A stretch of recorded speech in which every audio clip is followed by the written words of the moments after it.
Hello ji, Ram Ram ji. Life of Rekha vlogs में स्वागत है भाई सभी का। एक और नई वीडियो की स्टार्टिंग कर लिया। सुबह सुबह का टाइम था, बस नीचे का काम मेरा फिनिश हो गया था, मैं आ गई थी ऊपर। क्योंकि आपको पता है कि जिस टाइम मैं ऊपर आती हूँ तो अपना जो ऊपर का काम फिनिश करके और अपनी जो स्टडी है उसको मैं कंटिन्यू करने की कोशिश करती हूँ। और वीडियो पे बहुत सारे कमेंट आ रहे थे। परसों मैंने वीडियो डाली थी कि बिजनेस के बारे में, तो सबने अपनी अपनी राय दे रखी थी। देखो, हर किसी का अपने हिसाब से माइंड होता है, पर मैंने भी कुछ चीजें सोच रखी है तो उसी हिसाब से मैं अपना काम करूंगी। बाकी आप लोगों ने बहुत अच्छी अच्छी राय दे रखी थी, उसके लिए थैंक यू सो मच। आप लोग मुझे इतना प्यार करते हो, मुझे पता नहीं था। क्योंकि जब हम आप किसी पे ट्रस्ट करते हैं ना, तो उसको ही हम सजेशन दे सकते हैं कि भाई ये हमारी बात का जरूर मान रखेगा, सम्मान रखेगा, और जो हमने बोला है इसको ये चीज़ समझ आएगी। ठीक है, जैसे अब मैं अपनी वीडियो में कुछ भी मोटिवेशनल चीज़ें आपको बताती हूँ तो कहीं ना कहीं उसका थोड़ा पॉइंट आपके ऊपर इफेक्ट डालता है कि दी ने ये चीज़ बोली थी और बहुत बेस्ट है, हमें ये चीज़ करनी चाहिए।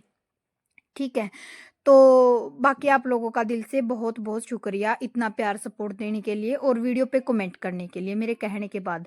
तो एक टॉपिक पे बात करती हूँ। एक व्यूवर्स ने मेरे को बोल रखा था कि 4 बुक्स पढ़ने से किसी का एग्जाम क्लियर नहीं होता, वो भी घर बैठे। क्योंकि हमने तो यूपीएससी, एचटेट, सीटेट सभी क्रैक कर रखे हैं। तो मुझे नहीं पता वो कौन था कौन नहीं था, पर उसके हिसाब से उन्होंने मतलब जो बात कह रखी थी वो थोड़ी हार्टेबल थी। कि देखो, कोई भी कोई एग्जाम क्लियर करता है ना, पहली बात तो उसको इतना एटीट्यूड होना नहीं चाहिए।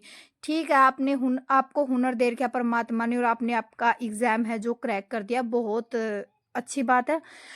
पर मैं ये कहती हूँ कि ये किस ग्रंथ में लिख रखा है, कहाँ पे लिख रखा है कि 4 बुक पढ़ने से एग्जाम क्रैक नहीं होगा। अगर वो 4 बुक आप ऐसी पढ़ लो कि जो एग्जाम है वो सारा उन्हीं 4 बुक्स में से आना हो, फिर क्या करोगे आप? ये कहीं नहीं लिखा होता कि 10 बुक पढ़नी ही मायने रखती हैं। ठीक है, वो अपनी अपनी सोचन शक्ति होती है कि आपने ये चीज सोची कि भाई मुझे 10 बुक पढ़ने से सिलेक्शन मिलता है। पर मेरा मानना ये है कि भाई कंटेंट अच्छा पढ़ो, स्ट्रोंग पढ़ो, जो एग्जाम के ओरिएंटेड हो।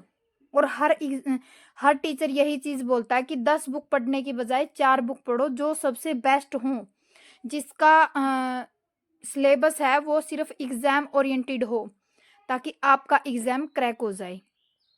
और एक और बात बताऊंगी डियर, जो हाउस वाइफ है उनको बाहर जाने की इजाज़त नहीं होती, अपनी अपनी फैमिली की सिचुएशन होती है। और आपने ये चीज़ भी बोली थी कि घर बैठे कौन स्टडी कर पाता है, घर बैठे तो दिखावा होता है, तो ऐसा कुछ नहीं है। तो ये देख लो भाई, रात को आंधी तूफान आया था बहुत सारा, और मैं आप लोगों को दिखा रही थी पूरी नाइट, लाइट भी नहीं थी। तो कुछ कपड़े थे वो निकालने थे, कुछ रखने थे, आपको पता है। तो बस मैंने साफ सफाई तो कर दी थी, तो बस झाड़ू झूड़ू निकालनी रह रही थी और पोछा रह रहा था मेरा लगाना। तो बाकी मैंने सारा काम फिनिश कर दिया था, मैं आप लोगों के साथ में दिखा रही थी।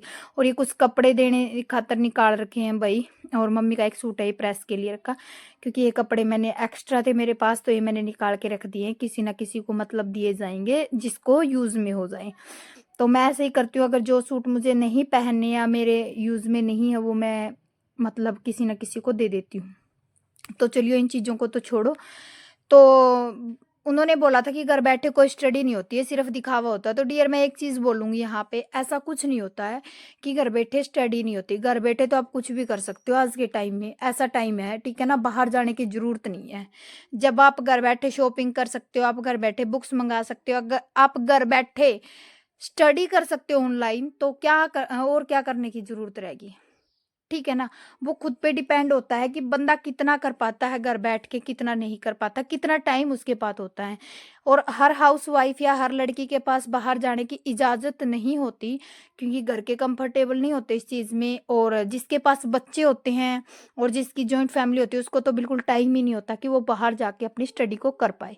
ठीक है, घर पे मुझे जितना टाइम मिलता है मैं उसमें व्लॉग भी बनाती हूँ और एडिट भी करती हूँ, और घर का काम होता है, बच्चे भी हैं, तो सारी चीज़ें देखकर ही मैं अपनी स्टडी को लेके चलती हूँ।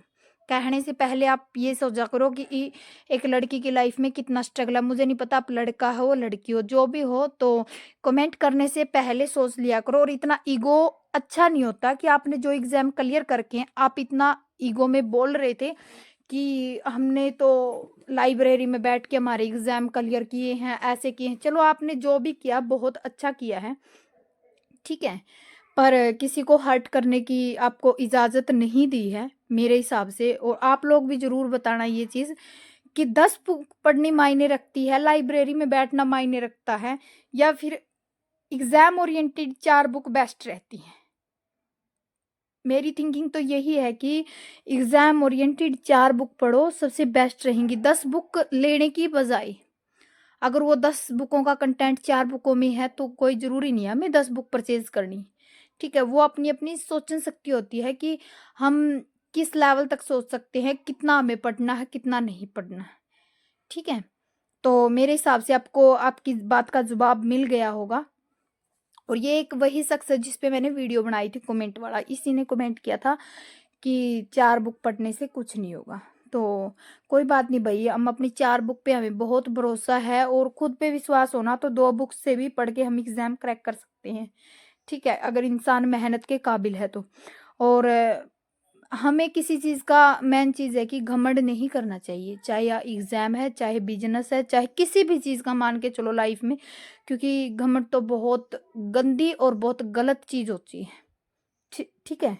बाकी अपनी-अपनी सोच होती है। चलो आपको ईगो है आपके अंदर, हमें कोई दिक्कत नहीं है। मेरी वीडियो पे कमेंट करने की बजाय मैं ये बोलूँगी कि आप मेरी वीडियो ना ही देखें तो बेस्ट है। मुझे मेरे चैनल पे ऐसे लोगों की ज़रूरत नहीं है। क्योंकि मेरे मेरे जो सब्सक्राइबर हैं वो सहनशीलता वाले होते हैं, बहुत अच्छे होते हैं। उनमें ना कोई घमंड होता है, ना कोई ईगो होती है। वो सिर्फ़ नॉर्मल व्लॉग देखते हैं, जो कमी होती है मुझे प्यार से समझाते हैं, सारी चीज़ें मुझे प्यार से पूछते हैं, मुझे बहुत अच्छा फ़ील होता है। ठीक है? तो चलिए जी, अब ये बेटे की स्टडी लगी थी मैं करवाने के लिए, क्योंकि मैं भी खुद भी स्टडी पे बैठ गई थी। पर इसकी बैठते ही शरारत शुरू हो जाती है कि मम्मा ये नहीं करना, मम्मा वो नहीं करना। पर इसको मैं सोच रही थी, क्योंकि आपको पता है छुट्टियों का काम शुरू हो चुका है, तो अब ये साथ में बैठ के ही मेरे स्टडी करेगा, क्योंकि इसका मन भी करता है और पढ़ने में भी ये काफ़ी अच्छा है। और बड़े बेटे का काम करवाता है उसका चाचू, क्योंकि वो उसके चाचा के ही कंट्रोल में आता है, तो इस करके ना।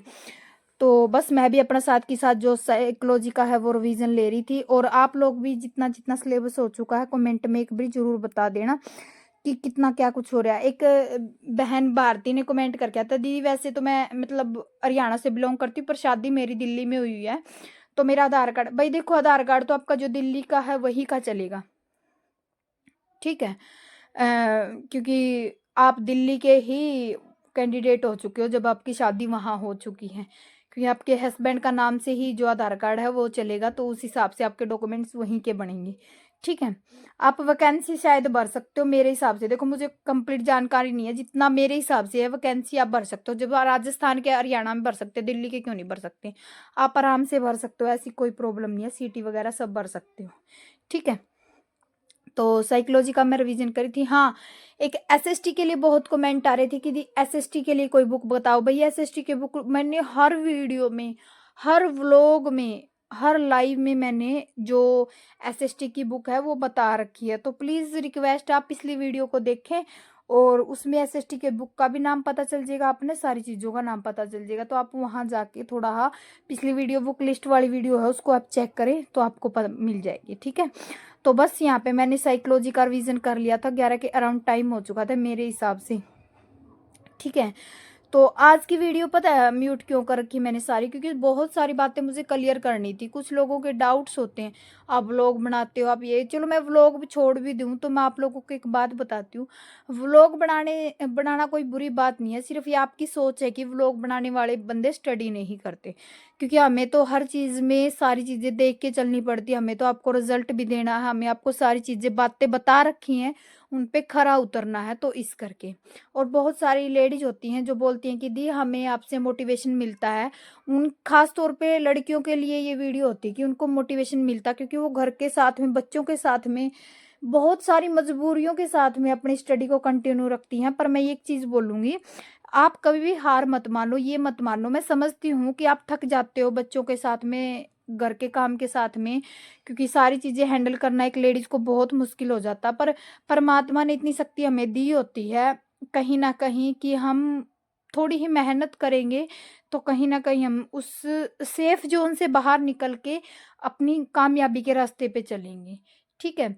तो आप अपने आप को थोड़ा कष्ट दोगे ना, जब इतना कष्ट आप देते हो, घर के काम कर लेते हो, बच्चों को हैंडल कर लेते हो, जो काम आपने घर के नहीं किए वो भी करने की कोशिश करते हो और कहीं न कहीं कर भी पाते हो आप, तो थोड़ा मुश्किल होता पढ़ाई के लिए टाइम निकालना, पढ़ना, क्योंकि वो चीज़ें बोरिंग लगती हैं हमें, ठीक है?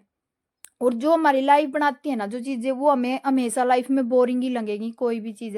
पर ये होता है साल के बाद जब रिजल्ट आता है ना, हमें खुद को ये चीज़ बहुत महसूस होती है कि हमने आज मेहनत की थी तो हमारी मेहनत सक्सेस हो गई है। मैं भी आप लोगों के साथ में कंटिन्यू व्लॉग डालूंगी, ऐसी बात नहीं है, और सारी चीज़ें मैं शेयर करूंगी, क्योंकि मुझे अच्छा लगता है आप लोगों के साथ में जुड़ा रहना, आपसे बातें करना, आपसे मोटिवेशनल चीज़ें शेयर करना, क्योंकि बुरी चीज़ें तो मतलब दुनिया में बहुत बड़ी बड़ी है, अच्छी चीज़ें बहुत कम देखने को मिलती हैं। तो मेरे हिसाब से मैं जो काम कर रही हूँ ना, मुझे एक सैटिस्फाई होता है अंदर से कि मैं बहुत अच्छा काम कर रही हूँ। ठीक है, मुझे नहीं पता मुझे तरक्की मिलेगी नहीं मिलेगी किसी चीज़ में, तो बस मुझे ये है कि मैं सच्चे दिल से जो मेहनत कर रही हूँ ना, भगवान भी उस चीज़ से कहीं न कहीं, कभी न कभी तो खुश होगा, और ज़रूर मेरी मेहनत का फल भी मुझे मिलेगा, आप लोगों की बदौलत ही। तो वैसे आप लोग मुझे बहुत अच्छा सपोर्ट कर रहे हो, बहुत प्यार दे रहे हो, उसके लिए थैंक यू सो मच। तो बस मैं यहाँ पे क्लास देख रही थी, और दिन में जितना टाइम मिलता मुझे, मैं उतना आप लोगों के साथ में शेयर करने की कोशिश करती हूँ। तो बस यहाँ पे जो मैम की क्लास थी, पायल मैम की, वो क्लास देख रही थी। और हाँ, एक बैच के लिए मेरे पास कमेंट आ रहे थे, तो बैच मेरा खत्म हो चुका भाई, जो बैच की वैलिडिटी थी वो खत्म हो चुकी है। अब मैंने कोई क्रैश कोर्स वगैरह कुछ नहीं ले रखा, अब मैं यूट्यूब से ही करती हूँ, बस मैम का जो बैच है एसएसटी का, इससे ही करती हूँ, बाकी मेरे जो नोट्स हैं उनसे प्रिपरेशन करती हूँ मैं, ठीक है। कई बार कमेंट आते कि दिया आपने जो बैच ले रखा था क्या वो बैच अब भी है? नहीं भाई, मैंने क्रैश कोर्स वगैरह अब कुछ नहीं लिया है, क्योंकि पहले मैंने जो प्रिपरेशन करके, अब मैं दोबारा से उसी उन्हीं चीज़ों को रिवाइज करूंगी। नया टॉपिक, नया सिलेबस मैं कुछ भी नहीं उठाऊंगी, क्योंकि नया सिलेबस, नया टॉपिक उठाने का फ़ायदा ही नहीं है। 2 महीने में जो हमने रिवीजन किया है, दो 2 महीने नहीं, 4 5 6 महीने में जो रिवीजन किया है, उसको हम 2 महीने में निपटाने की कोशिश करेंगे, और अच्छे से उसी कंटेंट को हम वेरीफाई करते रहेंगे और उसी को पढ़ते रहेंगे, जहाँ हमारी कमी होगी उसको हम आपूर्ति करते रहेंगे। तो ये छोटी ही वीडियो थी, मिलती हूँ नेक्स्ट वीडियो में, बाय बाय, टेक केयर। और आज का शाम का कोई वीडियो नहीं था, तो बस मैंने दिन दिन का व्लॉग डाल दिया था, क्योंकि काफ़ी लंबा हो गया था व्लॉग इस करके ना, ठीक है। तो हर रोज़ व्लॉग डालने की कोशिश करूँगी, अपना प्यार सपोर्ट ऐसे ही बनाए रखें, और आगे वीडियो को शेयर ज़रूर कर दें, ताकि शेयरिंग बहुत ज़रूरी है अपने चैनल की, शेयर बहुत कम करते हो आप लोग। और एक कमेंट सेक्शन में ज़रूर बताया करो कि आपने वीडियो कैसी लगी है, क्योंकि आपके कमेंट का मुझे इंतज़ार रहता है, और नए हो तो चैनल ना सब्सक्राइब कर